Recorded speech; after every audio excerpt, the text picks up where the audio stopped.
Everybody, welcome to Buzzkut Radio. I'm your host, Concrete Barber, and today we've got my brother Dakota, and we are brought to you by Ultimate Edge, Michiana's first choice in decorative concrete.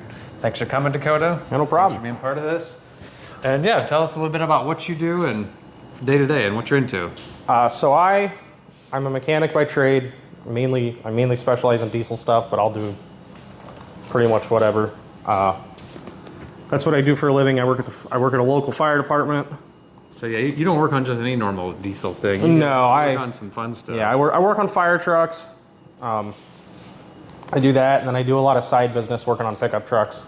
Pickup trucks are kind of my bread and butter. That's what I like doing the most. Fire trucks pay the bills.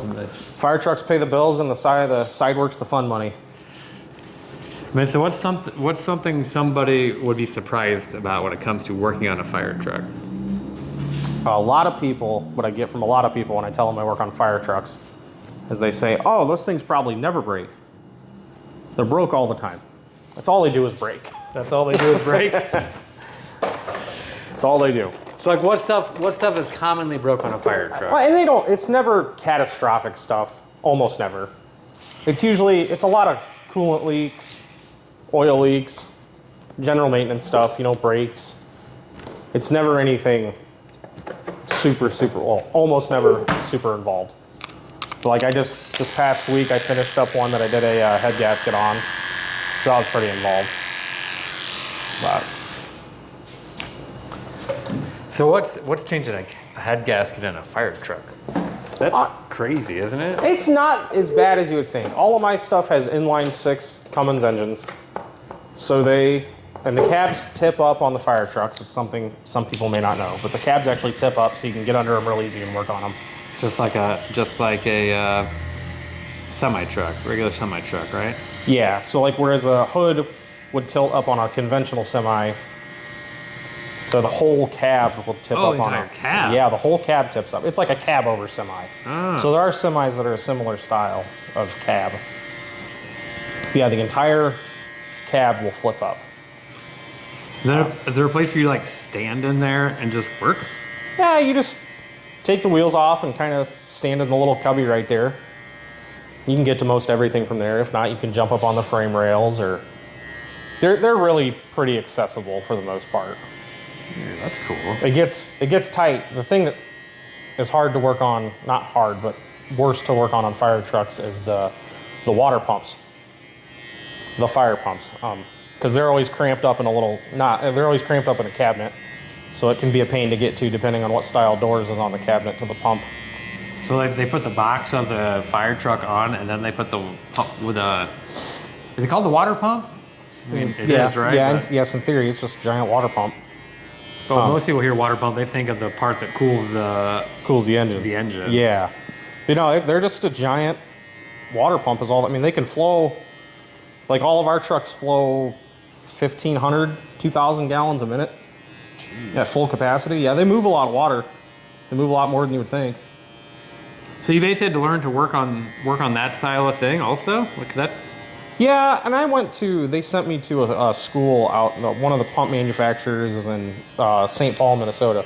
Okay. Water's company. So they sent me out there for a class to kind of get a grasp on those and figure them out. And they're not hard. It's a lot of valves, and once you understand basic how pumps work, it's not awful. Gears and pistons, right? And seals. It's just a couple of impellers and a bunch of valves. That's really it. Cool, man.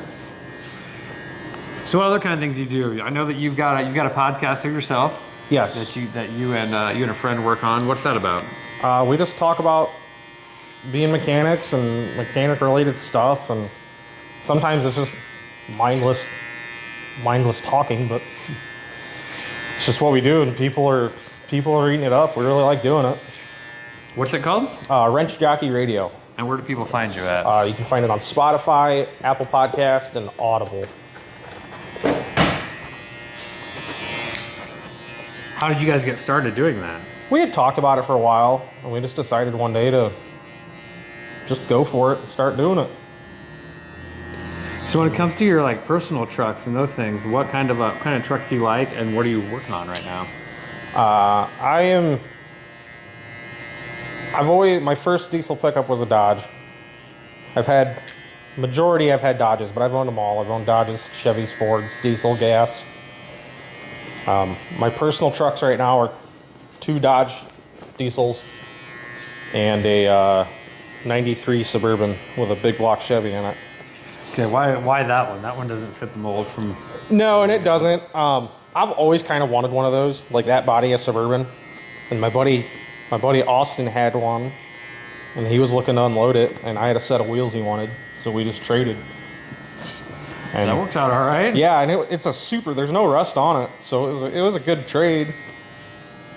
And I've since, I can't leave anything alone, so I put a 6-inch lift kit on that one and some super swampers. My kind of current project though is my 2000 Dodge. It's a single wheel. I'm getting ready to convert it into a dually. So what do you have to do that? It's not. I gotta just change the bed.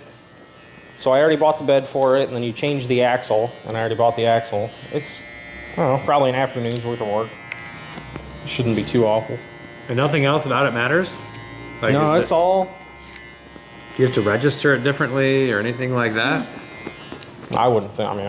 I guess you probably should, because technically at that point it would be a 3500. But so what makes it 3500? So a 1500 is a half ton. 2500 is 3/4, and a 3500 is a 1 ton. And then a 45 and 5500s are like 1.5 tons, 2 ton, I think. So by adding the extra axle, it's the weight of the vehicle itself? Yeah, it's essentially more towing capacity or weight that you can. And dualies are also, they're more stable. So if you're going to do a lot of towing, dualies are better. And that's kind of my plan with that truck, is to make it my tow around. Okay. Like to tow other projects or those things. Yeah, that's kind of the plan with it. Because I also want to turn my other truck back up. What do you mean? When you say turn it up, what does that mean? Make more power with it. I had a few years ago, probably 3 or 4 years ago now, I had done the works. Bigger injectors, bigger turbo, different cam, all kinds of fun stuff. And it was making buku power. But then I blew it up one day when we had it on the dyno, seeing how much power we could make. How much power did you make? It made 737 horse to the on fuel, and then we sprayed it. We used nitrous, and that's when I melted the number 6 piston. It made 1137 horse on nitrous. When you say you melted the piston, what is that? I physically melted the piston. The back piston got too hot and it melted. And it's stuck in place back in there? Or? No, they just get pools taken out of the top of it. They don't get stuck melted, but started melting the top of it. Do you still have it? Yeah, it's hanging in my toolbox. That's my trophy piece. That's pretty cool. So does that truck run now? Yeah, that's my other Dodge, my white Dodge. Okay. And how much power would it make now? Just how it is? As it sits now, I don't know. I put it all back to stock. So did you rebuild it to stock? I bought a different engine. I bought a used engine out of a different truck, just to get it back on the road quicker. And you throw it in there and just use that? Yep, throw it in there and go. Nice. So.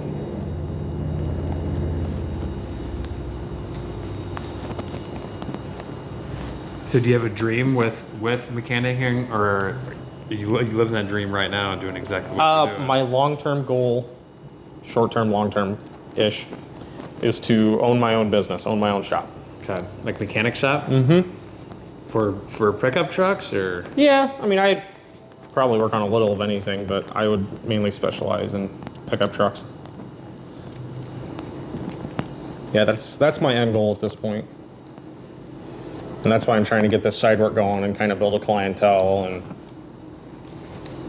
what kind of stuff you've been doing to get work? I just been talking to people, word of mouth. Really, I haven't been advertising anything or. Dude, sweet. People I know and work I've done, they tell other people, and it's just kind of starting to spread.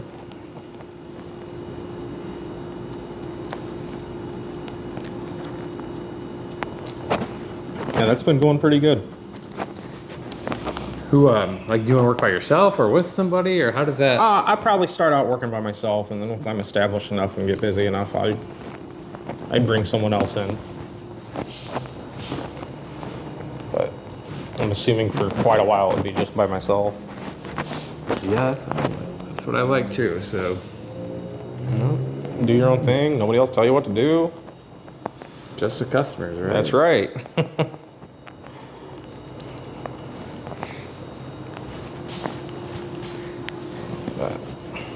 Do you have any other hobbies outside of working on trucks or trucks in general? It's pretty much consumed my life at this point. All about trucks. Pretty much, man. Hey, I did this past year. I started getting into hunting. Okay. I never really did much of that growing up. So I have started to get into that, and I would like to pursue it further. Man, so somebody that says they really want to work on fire trucks or that kind of thing, what advice do you have for them? How do they get into it? How do they? It's a good question. You're gonna want some heavy truck experience, or at least have a general idea of what you're doing. Other than that, I don't know. Man, it just kind of fell in my lap, to be honest. I wasn't. So it's not like they need any special training or anything. No, I mean it would help. Like you got to have a general understanding of. There's not a fire truck mechanic school they need to go to be able to do it. I wouldn't think so. No. Okay. I mean, I didn't. I went from working on pickup trucks to working on fire trucks. Oh, that's sweet. So. So do you guys have a manual that tells you how long a certain job should take or how to do a job? Not for fire trucks, no. Well, the manufacturers might, but You do not. no, not for fire trucks. I have that stuff for regular, like for pickup trucks and regular vehicles and stuff. No. That's how I quote on my site work, but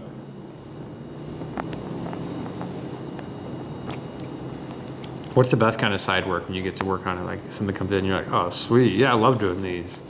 oh man, I don't know. Cummins work is pretty easy, no matter what you're doing. Injectors in a Cummins are breeze.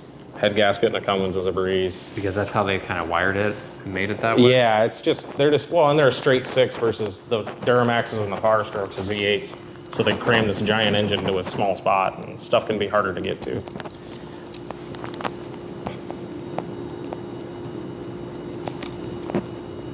But I'm trying to think of like a job that I get, and I'm like, yeah. What would be a hard job compared to an easy job? Doing Duramax turbos isn't my favorite thing to do. They're not super fun. They're hard? Yeah, I mean, they've gotten easier the more I've done them. But yeah, the first couple I did, I was like, I don't ever want to do this again. But like an easy, to me, pulling a transmission out of a 03 to 09 Dodge is cake work. I can have one laying on the ground in about 45 minutes. You like the Dodges? Yeah, I don't know why I like them. Probably because I've grown up with them, but That's cool. they're just, and the Dodges, in my opinion, they're easier to work on. They're cheaper to work on.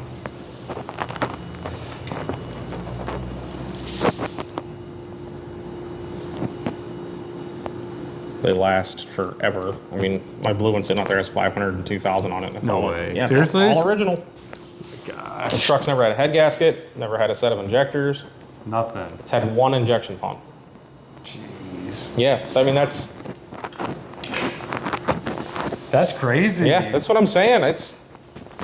They'll run forever as long as they're not getting the snot kicked out of them.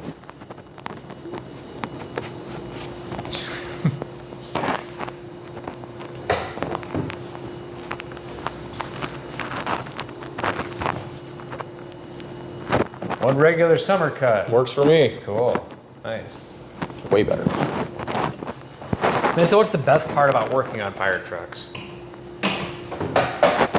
It's cool. It's kind of cool being on the in at the fire department and knowing what's going on and like what different calls are about, things like that. Being involved, yeah. Yeah, it's pretty cool. That adds a completely different dynamic to the job that you do. Oh yeah.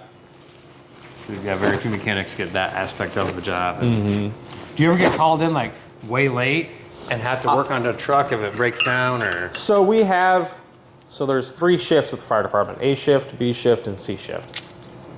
Each shift has a shift mechanic, and the point of them is to help us if we need help during the day, but also to try to prevent us from having to come in the middle of the night. Okay. And we usually have a reserve rig, so if something breaks in the middle of the night, they can just switch out and we can deal with it in the morning.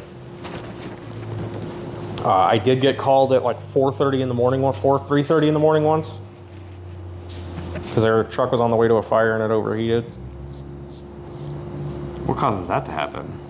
That one was actually just a faulty coolant temperature sensor. So there wasn't actually anything wrong with the truck. Just happened to break the exact worst time possible, basically. Then they freaked out because they were on their way to a working fire and they called me.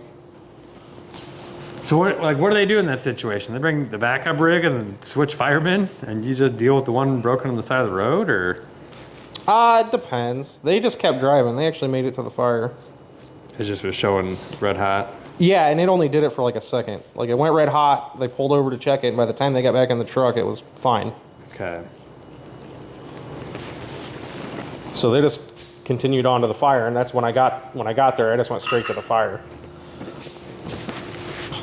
That's another cool thing too. Like if we have a really big fire, I can go down there and be right on the fire ground, right up close with it. It's kind of cool. That is crazy. It's access to a whole nother part of the world. Then. Cool, man.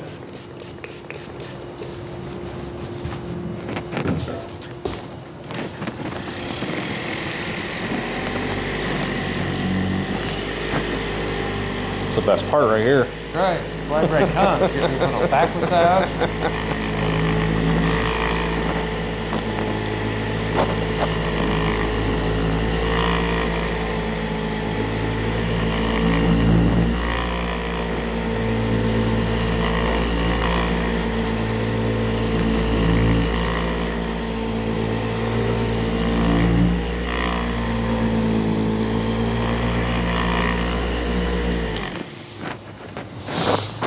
Well, Dakota, thanks for coming in. Yeah, no problem. Hey, everybody, thanks for watching. Don't forget to subscribe, like, share, tell your friends, spread the word, and we'll see you next time on Buzzkut Radio. Have a great day.